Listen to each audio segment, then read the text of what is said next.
ñu ngi ko tuddee journée xeex mbon gi su ko defee waxtu wi jot na ñu jox professeur Cheikh Omar mu dugg ci waxtaanam. ñaari xisbu rek ñoo fi nekk xisbullahi ñoo fi nekk ak xisbu seytaan ñaar ñii nag depuis jamono yonent yàlla aadama alayhi salaam depuis ba aadama nekkee biir janna ñaari groupe yi ñu ngi laalante ñu ngi jaamarloo kenn ku nekk di bëgg am ndam ci kaw keneen ki su may xool aujourd'hui le système mondial damay bëgg aborder li ñuy wax le nouvel ordre mondial et que mu ngi imposé wu à nous ñu xam ko ak ñu ñàkk ko xam lu ñu war a bàyyi xel la dafa am ñeenti ñu booloo gis ni ñoom seen booloo war nañu mën a not àdduna bi ñi si njëkk mooy franc-maçon yi Sidi Makhtar wax na ko léegi franc-maçon yi dañoo am idée de domination ak de reconstruction du monde ñoom bañ na ko sax dañoo tuddee seen bopp ay maçon neen dañuy tabax dañoo jàpp ne kon war nañu tabaxaat tabaxin bi nga xam ne dañ ciy dindi lépp luy gis-gisu yàlla ndax gis nañ ñoom yàlla warul tabax seen gëstukat yu mag yi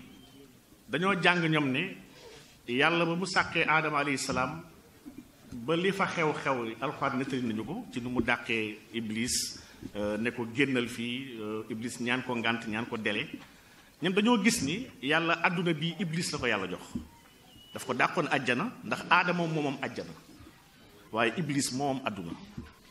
et que ñoom seen jàngat àdduna bii kon benn kilifa rek la war a am mooy Lucifer bi nga xam moom la ñu dàqoon àjjana ne ko foofu du sa place ci loolu nag la ñu sukkandiku ñoom gis ni kon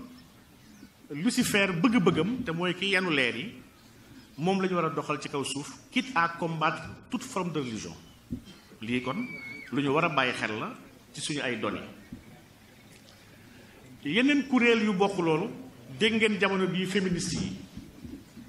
dégg ngeen libertariens yi mooy ñuy wax les libres penseurs lu tax ma leen di tudd dafa am entreprise bu am ci àdduna bi ci soppi l'islam dama koy wax démb rek ak Sidi Ababacar am na mbooloo bu nekk France te mbooloo boobu muy commencé yaatu ci àdduna bi ñu ngi tuddee seen bopp la Ligue des musulmans démocratiques lu tax ligue bi am solo ndax ils sont dans 43 pays musulmans ci àdduna bi lu tax mu am solo ñoom dañoo gis ni alquran méngootul ak jamono nee ni alquran dafa am ay aaya yu worontoo ak la parité ndax am na ay aaya yi nga xam ne dafay surtout en matière de droit successoral dafay naan góor dafa war a am ñaar jigéen dafa war a am benn neen loolu méngoowul ak parité dañu ko war a soppi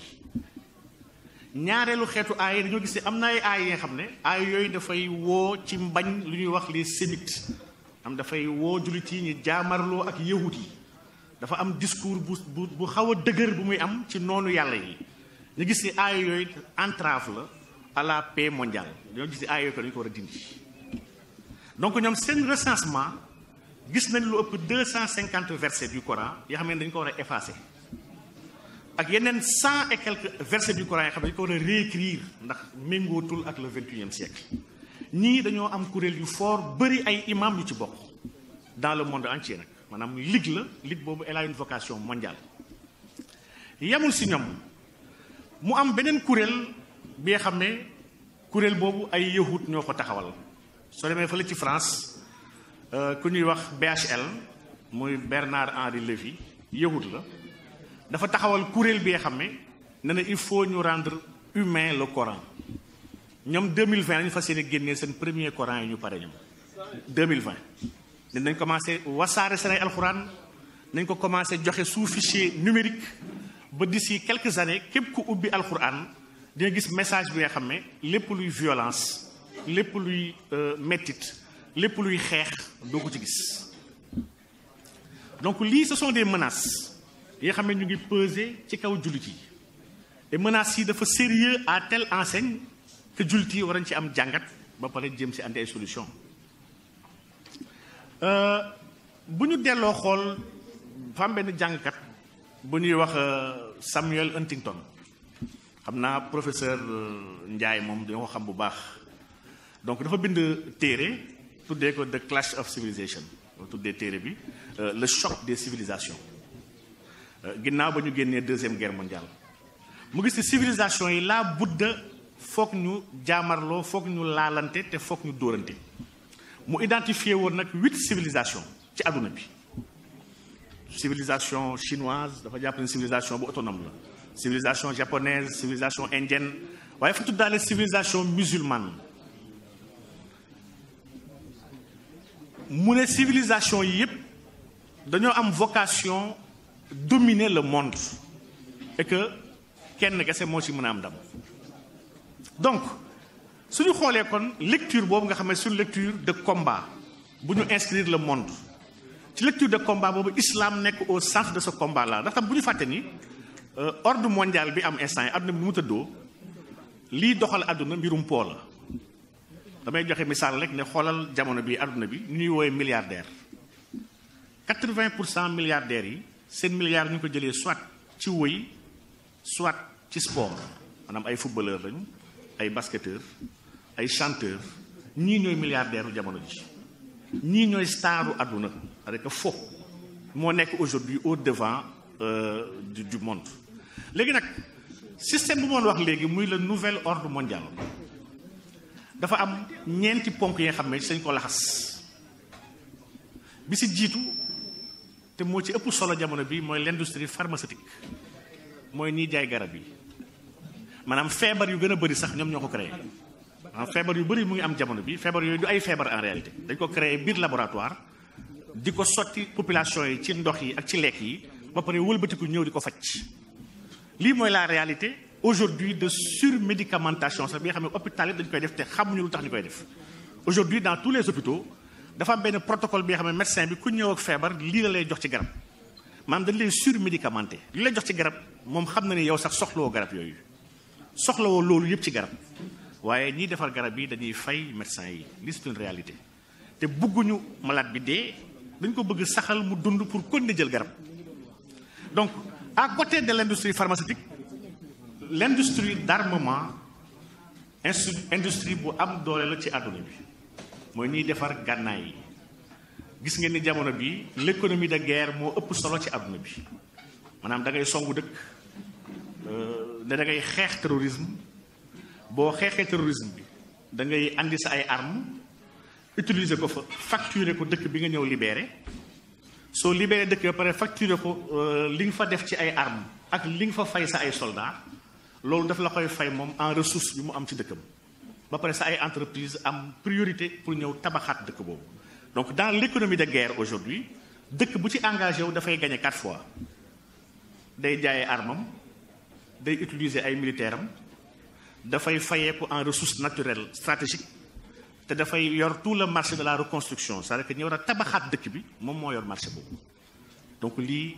Occident mu ngi koy doxal jëmale ko ci dëkk yi nga xam ne mooy dëkk yu ndóol yi te dëkk yu ndóol yi ci ëpp ay dëkk jullit lañu te ñun dëkk yu fi ñuul yi ci dëkk yu ndóol la ñu bokk moo tax lu mat a bàyyi xel la haute finance benn ponk la ci nouvel ordre mondial boobu mooy ñetteelu tànkam te moo ci ëpp solo muy mbiru lebalante bi ak lebale xaalis bi riba système bi yëpp système mu riba la te jamono bii li ma jaaxal ay jullit ñoo ko cautionné jullit ñoo cautionné système mu riba bi nga xam ne moo am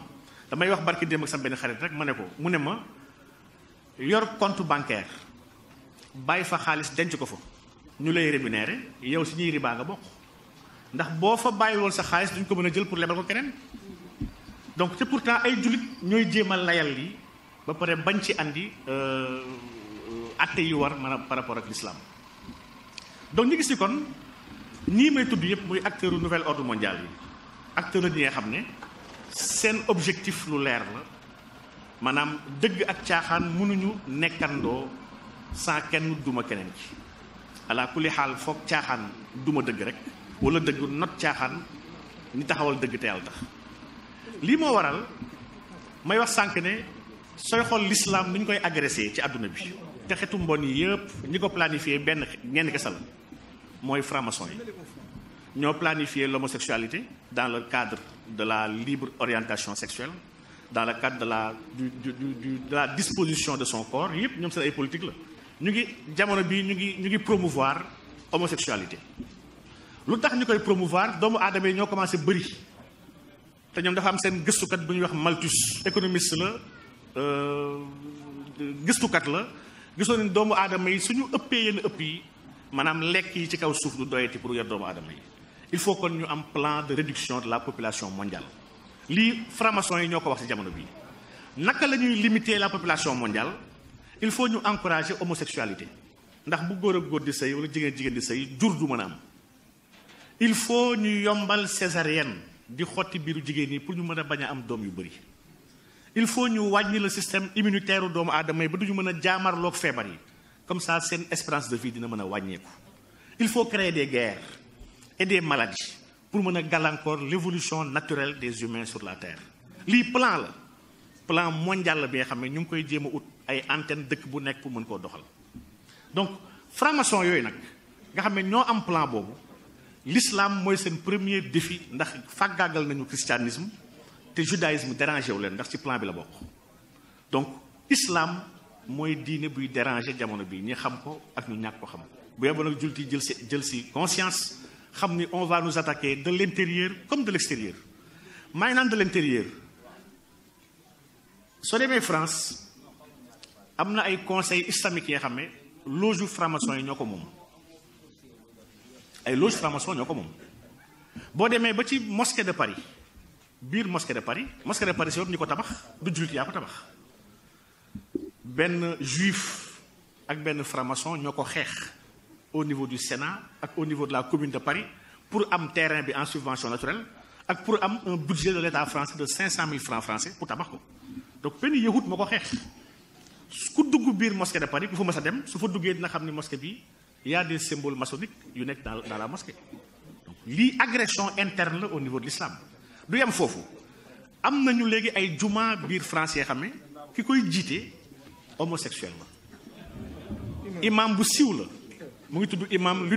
Mohammed Ludovic Zaïd bind na téere ne moom